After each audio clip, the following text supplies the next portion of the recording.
ভোরে গ্রামের রাস্তায় কুয়াশার মধ্যে এক বৃদ্ধ বাবা লাঠি হাতে দাঁড়িয়ে দূরে রাস্তার দিকে তাকিয়ে আছেন।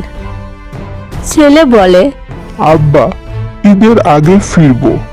বাবা মাথা নেড়ে হাসেন। বিকেলে সূর্য ঢলে পড়ছে।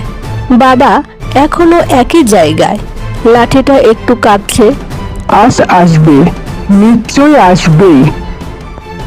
সন্ধ্যায় দূরে একটা বাস থামে। একজন ছেলে নামছে, চুলে ধুলো, চোখে ক্লান্তি। বাবা চোখ কষলে তাকান। ছেলে দৌড়ে এসে বাবাকে জড়িয়ে ধরে। বাবার লাঠি মাটিতে পড়ে যায়। যারা অপেক্ষা করে তারা প্রশ্ন করে না, শুধু বিশ্বাস রাখে ফিরতে দেরি হতে পারে, কিন্তু ফিরবেই।